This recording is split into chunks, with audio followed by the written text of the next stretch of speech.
খাতুনে জান্নাত ফাতেমা রাদিয়াল্লাহু তাআলা আনহার পেটের মধ্যে পাথর, আলীর পেটের মধ্যে পাথর। নবীজি যখন একাধারে উপবাস থাকতেন, নবীর পেটেও পাথর। যখনই খাতুনে জান্নাত ফাতেমার পেটে পাথর, বুঝবেন দু জাহানের সরদার রাহমাতুল লিল আলামিনের পেটেও পাথর বাঁধা। এই অবস্থায় আল্লাহর নবী, রহমতের নবী, মায়ার নবীর কলিজার টুকরা মেয়ে খাতুনে জান্নাত সব কিছু সহ্য করতে পারে, কিন্তু সন্তান যখন কয় মা পেটে ক্ষুধা লাগছে, তখন মা সন্তানকে খানা খাওয়ানোর জন্য অস্থির হয়ে যায়। সকল আবদার যদি সন্তানের পুরা নাও করে, মা খানা দাও এই কথা বললে পরে মা পাগল হয়ে যায় সন্তানকে খানা দেওয়ার জন্য। ওই অবস্থায় হাসান হুসেন যখন কয় মা মনে হয় বাঁচবো না, মা মনে হয় বাঁচবো না, মা তাড়াতাড়ি খানা দাও, পরে গেছেন এইভাবে মাটিতে।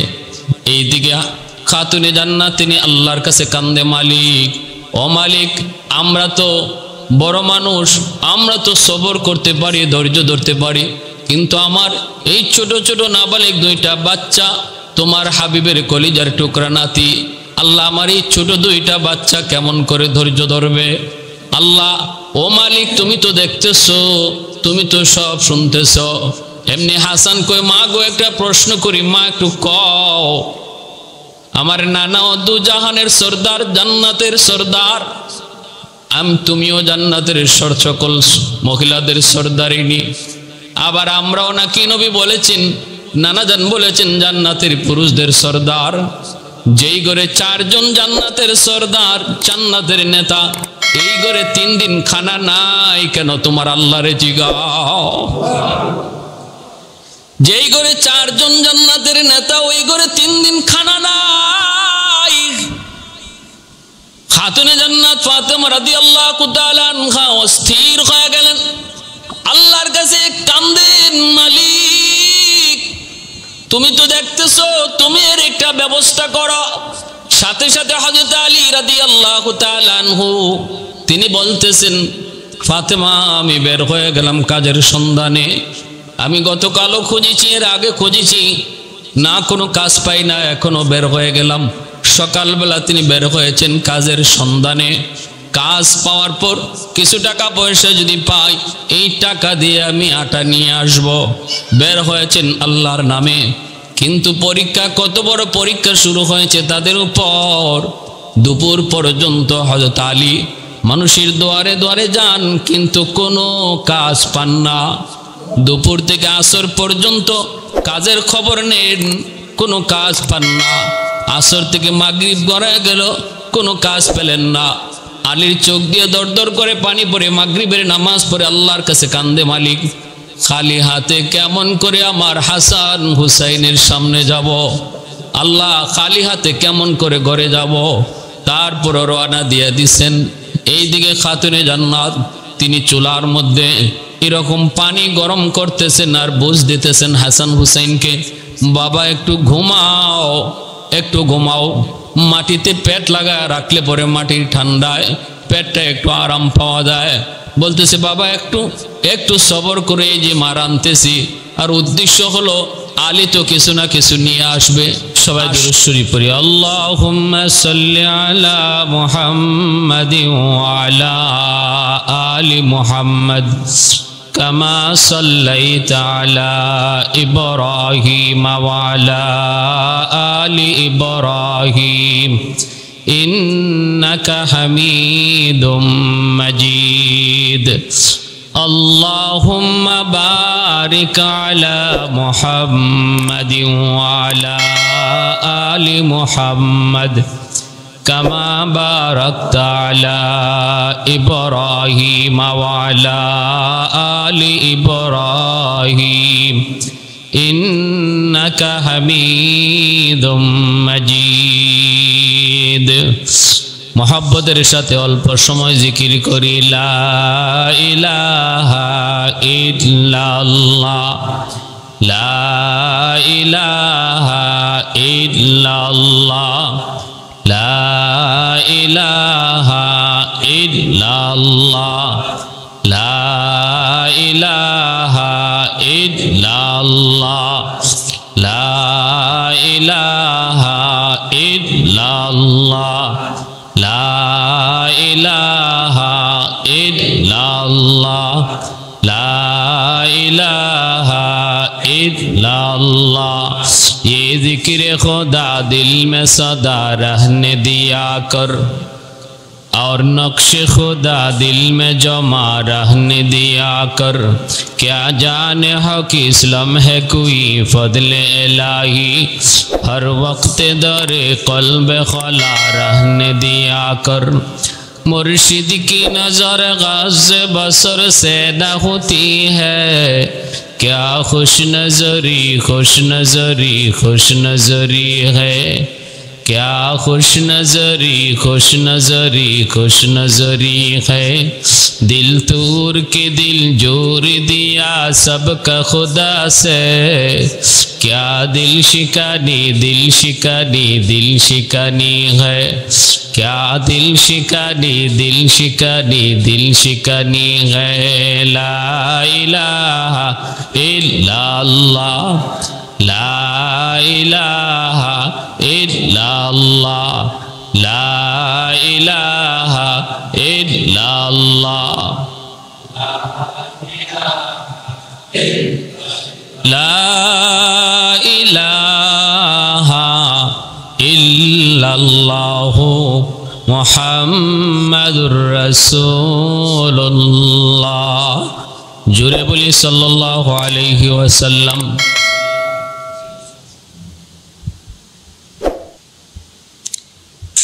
আগামীকাল থেকে হয়তো জিলহজ মাস শুরু হয়ে যাবে, এজন্য আজকের সূর্য ডোবার আগেই আমরা যারা নখ কাটার চুল কাটার কেটে ফেলবো। কুরবানির আগ পর্যন্ত চুল নখ না কাটা নবীজির বহুত বড় এক সুন্নত, বহুত বড় সুন্নত।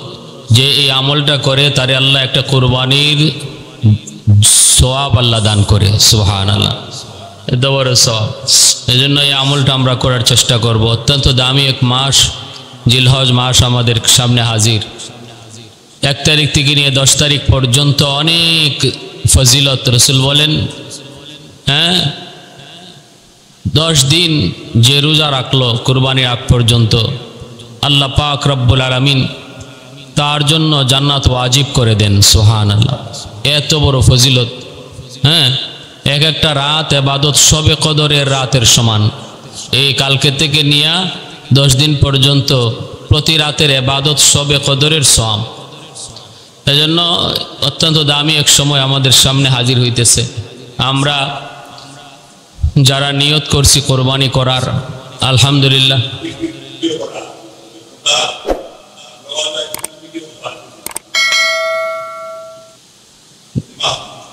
এজন্য আমরা যে আমল করার নিয়ত করব ইনশাআল্লাহ।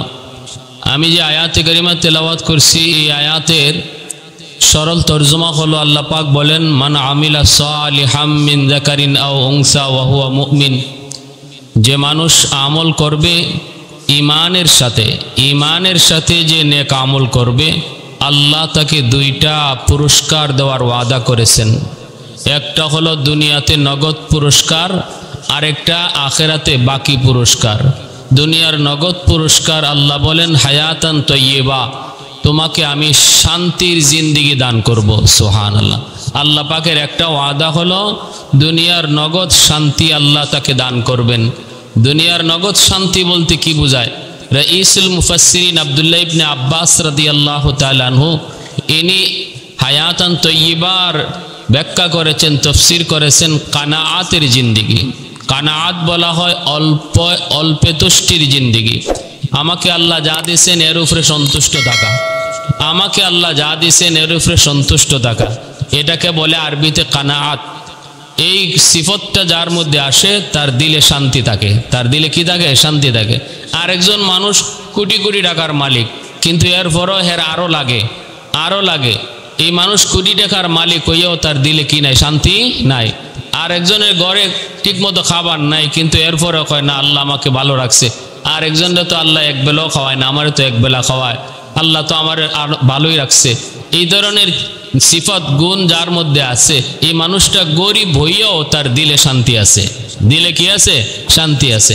এজন্য আল্লাহ পাক বলেন, যারা আমি আল্লাহর বন্দেগী করব, আমারে সব কাজে খেয়াল রাখব, তার প্রতিটা কদমে কদমে আমি আল্লাহ তারে দেখতেছি, এটা হিসাব করে কদম দিব, হিসাব করে কদম দিব। কাজ করার আগে, হাতটা চালাইবার আগে ভাববো আমার আল্লাহ দেখতেছে আমার হাত কোন কাজে যাইতেছে। এই চিন্তা করে যে মানুষ দুনিয়াদারিও করব, আল্লাহ বলেন 1 নাম্বার ওয়াদা তোমার সাথে আমি আল্লাহর, আমি তোমারে এরকম সবরের গুণ তোমার কলিজার মধ্যে দান করব। সুবহানাল্লাহ। সবরের গুণ আল্লাহ তারে দান করবে, যা আছে এর উপরে সন্তুষ্টি, এর উপরে সন্তুষ্টি।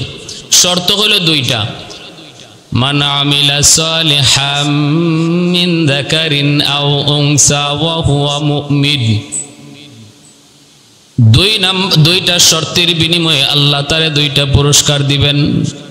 1 নাম্বার শর্ত হলো ঈমান, নির্ভেজাল ঈমান, ঈমানের ভিতরে কোনো বেজাল নাই, খাঁটি ঈমান তার মধ্যে থাকবে। 2 নাম্বার হলো আল্লাহ তার নেক আমল করার তৌফিক দান করবে। ঈমানের সাথে সে নামাজ পড়ে, সে রোজা রাখে, সে হালাল হারাম মাইনা চলে, বিবিরে পর্দার ভিতরে রাখে, স্ত্রীরে পর্দার ভিতরে রাখে, বোনটারে পর্দার ভিতরে রাখে, নিজেও পর্দা করে চলে। ওই মানুষটাকে আল্লাহ পাক রব্বুল আলামিন বলেন, আমি তোমাকে 1 নাম্বার পুরস্কার, দুনিয়ার নগদ পুরস্কার দান করব, শান্তির জীবন। কারণ আমরা সবাই শান্তি কামাই করার জন্যই, যে ব্যবসা করে সেও তার ব্যবসা করার টার্গেট হলো শান্তি, ঠিক না? যে কোটি কোটি টাকার ব্যবসা করে তারেও যদি বলা হয় কেন টাকা কামাই করা, কয় শান্তির জন্য, দুনিয়াতে একটু শান্তি পাওয়ার জন্য। হ্যাঁ, বিদেশ যে যায়, কয় বিদেশ পড়ে আসো কেন, কয় একটু শান্তির জন্য, কয় 2টা পয়সা কামাইলে একটু শান্তি পাওয়া যাবে। কিন্তু এই জিনিসটা মানুষ জানে না, শান্তি টাকা দিয়া কামাই করা যায় না। শান্তি দেওয়ার মালিক একমাত্র শুধু কে? পয়সা দিয়া এসি রুমে লাগানো যায়, পয়সা দিয়া মখমলের বিছানা বিছানো যায়, পয়সা দিয়া গাড়ি কিনা যায়, কিন্তু পয়সা দিয়া শান্তি কিনা যায় না। শান্তি দেওয়ার মালিক আল্লাহ। পয়সা দিয়া সব কিনা যায়, ঘুম কিনা যায় না। কেউ ঘুম কিনতে পারবো পয়সা দিয়া? দেখবেন একজন রিক্সাওয়ালা গাছের নিচে রিক্সাটা থামায়া আরামে ঘুমায় পড়ছে, আর একজন কোটি টাকার মালিক 10টা 20টা ঘুমের বড়ি খায়, এরপরও ঘুমায় না। তাহলে বোঝা গেল ঘুম পয়সা দিয়া কেনার বিষয় না।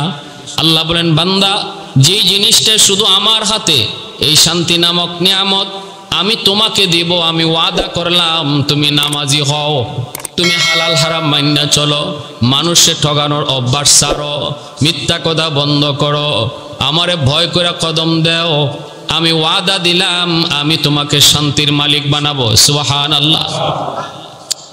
অল্প দুষ্টির জিন্দেগি, কানাতের জিন্দেগি, যা আল্লাহ আমাকে দিয়েছেন এর উপরে আমি খুশি। আল্লাহ আমাকে যে হালতে রাখছেন এই হালতের উপরে আমি খুশি। এই গুণ, এই সিফত আল্লাহ বলেন এটা আমার হাতে, আমি যারে দেই সে এই সিফতের মালিক হয়। কারে দিব? গুনাহ করতেছে যে তার দিলের ভিতরে কখনো শান্তি আসবে না। হারাম যে করে সে যত পয়সাই কামাক, সুদ করে কলিজায় কোনোদিন শান্তি পাবেন না, ঠিক না? সুদের ব্যবসা যে করে দেখবেন কোটি কোটি টাকা কামাই করতেছে, কিন্তু কলিজায় শান্তি নাই, ঘরে শান্তি নাই, বউ বাচ্চা দেয়া শান্তি নাই। শান্তি নামক নিয়ামত আল্লাহ তার কাছ থেকে কেড়ে নিবে। হারাম কাজে যে লিপ্ত আছে, দেখতে মনে হবে তার অনেক কিছু, কিন্তু শান্তি নাই। এটা আল্লাহর কথা। আল্লাহ বলতেছেন, ওমান আরাদা আন যিকরি ফাইন্না লাহু মাঈশাতান দানকা। আল্লাহ বলেন এটা আমি কথা দিছি, আমি তার শস্য ফুল দেখাবো তার চোখের সামনে, জীবনটারে সংকীর্ণ বানায় দিব। ধরতে যাবে পাবে না, ধরার সামনে দেখবে সব আছে কিন্তু পাবে না। আল্লাহ পাক বলেন তার জীবনটারে সংকীর্ণ বানায় দিব।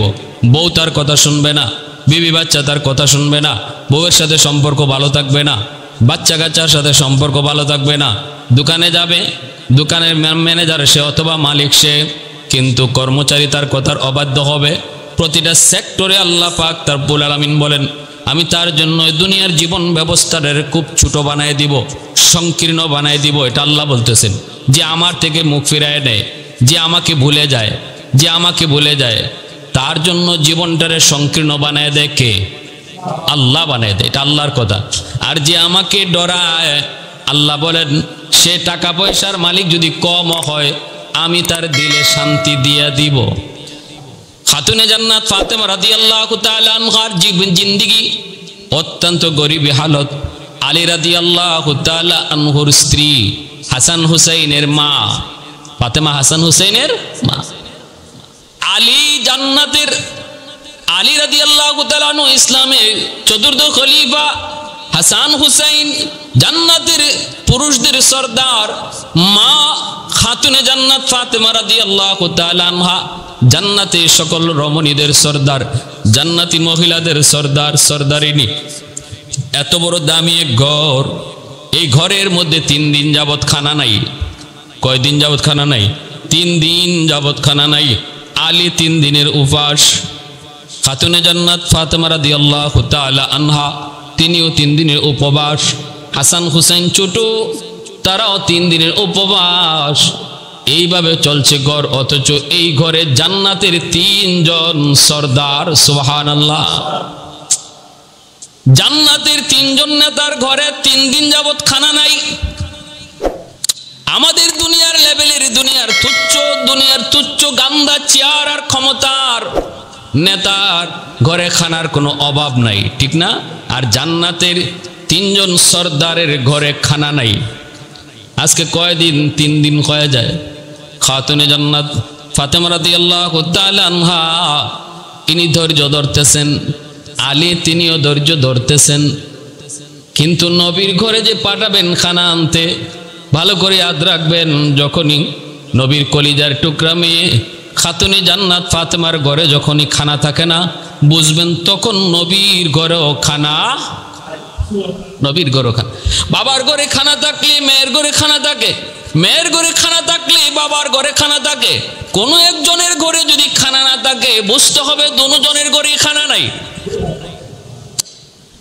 খাতুনে জান্নাত নবীর কলিজার টুকরা মেয়ে ফাতেমা রাদিয়াল্লাহু তাআলা আনহার ঘরে যখন 3 দিন খানা নাই, সরওয়ার দু জাহানের সর্দারের ঘরেও খানা নাই। এই অবস্থায় হাসান হুসাইন তারা তো ছোট মানুষ, 3 দিন না খায় থাকে কেমনে? বড়রা হয়তো কোনো রকম কষ্ট করে, সবর করে, ধৈর্য ধরে, কিন্তু হাসান হুসাইন তারা তো ছোট, তারা কেমন করে ধৈর্য ধরবে? 3য় দিন হাসান হুসাইন মার কাছে খানা চাইতে চাইতে তারা মাটিতে পড়ে গেল। মাটিতে পইরা নিজের পেটটারে মাটির সাথে লাগায়া, মুখটারে মাটির সাথে, গালটারে লাগায়া, দুটা হাতটারে মাটির সাথে বিছায়া দিছে। আর কান্না করে করে কয়, মা মা কও না, আর কয়দিন আমরা না খায়া থাকবো? খাতুনে জান্নাত ফাতেমা রাদিয়াল্লাহু তাআলা আনহার পেটের মধ্যে পাথর, আলীর পেটের মধ্যে পাথর। নবীজি যখন একাধারে উপবাস থাকতেন, নবীর পেটেও পাথর। যখনই খাতুনে জান্নাত ফাতেমার পেটে পাথর, বুঝবেন দু জাহানের সর্দার রাহমাতুল লিল আলামিনের পেটেও পাথর বাঁধা। এই অবস্থায় আল্লাহর নবী, রহমতের নবী, মায়ার নবীর কলিজার টুকরা মেয়ে খাতুনে জান্নাত মা সব কিছু সহ্য করতে পারে, কিন্তু সন্তান যখন কয় মা পেটে ক্ষুধা লাগছে, তখন মা সন্তানকে খানা খাওয়ানোর জন্য অস্থির হয়ে যায়। সকল আবদার যদি সন্তানের পুরা নাও করে, মা খানা দাও এই কথা বললে পরে মা পাগল হয়ে যায় সন্তানকে খানা দেওয়ার জন্য। ওই অবস্থায় হাসান হুসেন যখন কয় মা মনে হয় বাঁচবো না, মা মনে হয় বাঁচবো না, মা তাড়াতাড়ি খানা দাও, পরে গেছেন এইভাবে মাটিতে। এইদিকে খাতুনে জান্নাত তিনি আল্লাহর কাছে কান্দে, মালিক ও মালিক, আমরা তো বড় মানুষ, আমরা তো সবর করতে পারি, ধৈর্য ধরতে পারি, কিন্তু আমার এই ছোট ছোট নাবালিক 2টা বাচ্চা, তোমার হাবিবের কলিজার টুকরা নাতি, আল্লাহ আমার এই ছোট 2টা বাচ্চা কেমন করে ধৈর্য ধরবে? আল্লাহ ও মালিক, তুমি তো দেখতেছো, তুমি তো সব শুনতেছো। এমনি হাসান কই, মা গো একটা প্রশ্ন করি, মা একটু কও, আমার নানা ও দু জাহানের সর্দার, জান্নাতের সর্দার, তুমিও জান্নাতের সকল মহিলাদের সর্দারিনী। আবার আমরাও নাকি নবী বলেছেন, নানাজান বলেছেন জান্নাতের পুরুষদের সর্দার। যেই ঘরে 4 জন জান্নাতের সর্দার, জান্নাতের নেতা, এই ঘরে 3 দিন খানা নাই কেন? তোমার আল্লাহরে জিগাও। যেই ঘরে 4 জন জান্নাতের নেতা, ওই ঘরে 3 দিন খানা নাই। খাতুনে জান্নাত ফাতেমা রাদিয়াল্লাহু তাআলা আনহা অস্থির হয়ে গেলেন, আল্লাহর কাছে কান্দেন, মালিক তুমি তো দেখতেছো, তুমি এর একটা ব্যবস্থা করো। সাথে সাথে হযরত আলী রাদিয়াল্লাহু তাআলা আনহু তিনি বলতেছেন, ফাতেমা আমি বের হয়ে গেলাম কাজের সন্ধানে। আমি গতকালও খুঁজেছি, এর আগে খুঁজেছি, না কোনো কাজ পাই না, এখনো বের হয়ে গেলাম। সকালবেলা তিনি বের হয়েছেন কাজের সন্ধানে। কাজ পাওয়ার পর কিছু টাকা পয়সা যদি পাই, এই টাকা দিয়ে আমি আটা নিয়ে আসব। বের হয়েছেন আল্লাহর নামে। কিন্তু পরীক্ষা, কত বড় পরীক্ষা শুরু হয়েছে তাদের উপর। দুপুর পর্যন্ত হযরত আলী মানুষের দুয়ারে দুয়ারে যান, কিন্তু কোনো কাজ পান না। দুপুর থেকে আসর পর্যন্ত কাজের খবর নেন, কোনো কাজ পান না। আসর থেকে মাগরিব গড়ায় গেল, কোনো কাজ পেলেন না। আলীর চোখ দিয়ে দর দর করে পানি পড়ে, মাগরিবের নামাজ পড়ে আল্লাহর কাছে কান্দে, মালিক খালি হাতে কেমন করে আমার হাসান হুসাইনের সামনে যাব? আল্লাহ খালি হাতে কেমন করে ঘরে যাব? তারপর রওনা দিয়ে দিছেন। এইদিকে খাতুনে জান্নাত তিনি চুলার মধ্যে এরকম পানি গরম করতেছেন আর বুঝ দিতেছেন হাসান হুসাইনকে, বাবা একটু ঘুমাও, একটু ঘুমাও। মাটিতে পেট লাগায় রাখলে পরে মাটির ঠান্ডায় পেটটা একটু আরাম পাওয়া যায়। বলতেছে বাবা একটু একটু সবর করে, এই যে মার আনতেছি। আর উদ্দেশ্য হলো আলী তো কিছু না কিছু নিয়ে আসবে, আসলে পরে আমার সন্তানকে খানা দিব। সন্ধ্যার সময় যখন কিছুটা আবসা আবসা অন্ধকার, খাতুনে জান্নাত চুলার মধ্যে আগুন দিয়া এরকম পানিটারে গরম করেন আর বলতেছেন খানা হইতেছে। মাঝে মাঝে দৌড় দিয়ে একটু ঘরের পাশ কাত গিয়া দরজার কিনারা থেকে স্বামীর অপেক্ষা করেন। রাস্তার দিকে তাকায় দেখেন আলী আসতেছেন কিনা, না দেখে আবার চুলার কাছে আসেন। এইভাবে একবার চুলার কাছে আসেন আর একবার দরজার কাছে যান আলীকে দেখার জন্য। এইভাবে হঠাৎ করে দেখেন একজন মানুষ দেখা যায়, কিন্তু চেহারা চেনা যায় না। কে সেই মানুষটা আসতেছে? তিনি কি আমার স্বামী আলী? না না, আলী হতে পারে না, কারণ তার হাতেও কিছু দেখা যায় না, কাঁধেও কিছু দেখা যায় না, মাথায়ও কিছু দেখা যায় না। কাজের সন্ধানে বের হয়েছেন, কিছু না কিছু হাসান হুসাইনের জন্য তো আনবেন, খালি হাতে তো আলী আসার কথা না। কোনো কিছু না দেখা খাতুনে জান্নাত ভাবলেন, মনে হয় আমার স্বামী আলী না, অন্য কেউ হবে। কিন্তু একটু পরে দেখেন না, সন্দেহ দূর হলো। চেহারা দেখে তাকায় দেখেন না, অন্য কেউ নয়, আমার স্বামী আলী। কিন্তু তার হাতেও কিছু নাই, মাথায়ও কিছু নাই, কাঁধেও কিছু নাই। বোঝা গেল সারাদিন তালাশ করে কিছুই তিনি পেলেন না। এই অবস্থা দেখে খাতুনে জান্নাত ফাতেমা রাদিয়াল্লাহু তাআলা আনহা তিনি এবার দৌড় দিয়ে চোখের পানিটা মুইসা আবার তিনি চলে আসলেন ঘরের ভিতরে, দরজাটা লাগায় দিলেন। আলী রাদিয়াল্লাহু তাআলা আনহু দরজার পাশে এসে ডাকেন, ফাতেমা দরজা খোলো, ফাতেমা দরজা খোলো। ইনি খুলবেন, ওই অবস্থায় আলী বলতেছেন, আল্লাহ ও মালিক, মালিক ও মালিক, আমরা তো না খেয়ে থাকলাম বুঝলাম, কিন্তু সারাদিন কষ্ট করে তালাশ করে কোনো কাজ পেলাম না, হালাল রুজির কোনো ব্যবস্থা হলো না। আল্লাহ আমার হাসান হুসেনকে কেমনে বুঝ দিব তুমি বলো? কেন তুমি আমার এই শিশু বাচ্চাগুলার দিকে একটু তাকাও না? এই কথা বলতেই খাতুনে জান্নাত ফাতেমা রাদিয়াল্লাহু তাআলা আনহা দরজা খোলার চিন্তা করেছিলেন, কিন্তু দরজা খুললেন না, দরজা বন্ধই রাখলেন। আলী বলতেছেন ফাতেমা দরজা খোলো, কিন্তু ফাতেমা দরজা তো খুলেন না। আলী বলতেছে, ফাতেমা তুমি মনে হয় দেখে ফেলেছো আমার হাতে কিছু নাই, এজন্য রাগ করে দরজা খোলো না। ফাতেমা কান্দে আর বলে, না গো স্বামী, আমি এজন্য দরজা বন্ধ করেছি না, এজন্য দরজা খুলি না। না খোলার কারণ হলো তুমি আমার আল্লাহর উপর কেন অভিযোগ করেছো? 10 দিন যে আল্লাহ আমাদেরকে খাওয়ায় রাখছে, ওই আল্লাহ আমাদেরকে 3 দিন এখন না খাওয়ায় রাখছে। 10 দিন যিনি খাওয়াইছে, ইনি যদি এখন 10 দিন না খাওয়াইতো তাহলে তো সমান সমান হয়। মাত্র 3 দিন না খাওয়ায় রাখলো, কেন আমার আল্লাহর উপর অভিযোগ করেছো? অভিযোগ আল্লাহর কাছ থেকে তুমি উড্ড করো, তারপরে দরজা খুলবো। সুবহানাল্লাহ। আমার আল্লাহ তো 10 দিন আমাদেরকে খানা খাওয়ায় রাখলেন, ওই আল্লাহ তো এখন মাত্র 3 দিন না খাওয়ায় রাখছে। সমান সমানও তো হয় নাই, সমান সমানও তো হয় নাই, বেশি তো হয় নাই, সমানও হয় নাই। সাথে সাথে আলী শুকরিয়া আদায় করে বলেন, ফাতেমা আমি তো তোমাদের চিন্তা করে এমন কথা বলেছিলাম, আমি আল্লাহর কাছে শুকরিয়া আদায় করি, আল্লাহ যে তোমাকে আমার চেয়ে এত বড় বুঝ দান করেছে গো ফাতেমা।